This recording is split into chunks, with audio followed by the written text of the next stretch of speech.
Good morning, PAFCO. This morning, we will talk about the Blessed Heart. Who among you experienced the Satan's temptation? Do you want to have a blessed heart? Last time I was watching a documentary, it was about uh, the eagle and the snake. The snake wanted to eat the eagle's egg, but the eagle should stay and protect her eggs against the snake until the snake will go away. Just go away. And because the protection of the mother's eagle, her eggs managed to hatch and live. The eagle represents our protection or God, and the snake is represent Satan's or sins, while the eggs represent us. But the question is, how to stay the eagle on us? Or how can we continue to protect ourselves against Satan's? Psalms 119:11 says, "The word have I hid in mine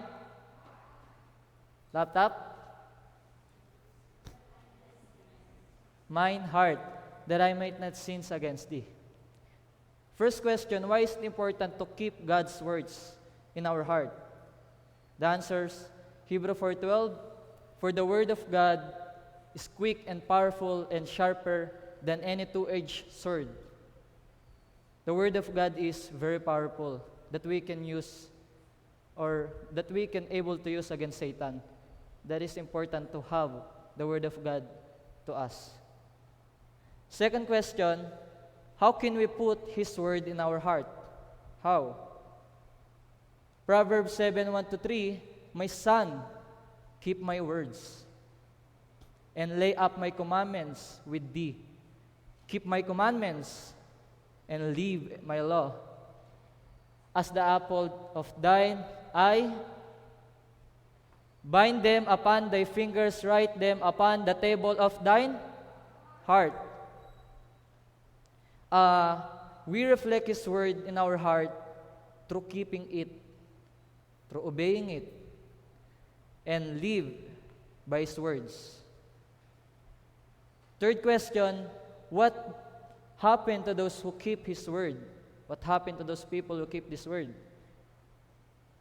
Revelations 3:10, "Because thou hast kept the word of my patience, I also will keep thee from the hour of temptation." And also, Lucas 11:28 says, "But he said, ye rather blessed are they that hear the word of God and keep them." What happened to those people who keep the word of God? The God bless them and keep them from the temptation of Satan's. Only word of God can able to fight against sins. By obedience and living to His words, we can able or we can fight against temptations, against Satan's temptations. And the God protect us and bless us. So, who are willing to keep the word of God in your heart? May I see by raise your hand. And again, Psalms 119:11, "Keep the word of God, that I might sin against thee." And thank you for listening. May God bless us.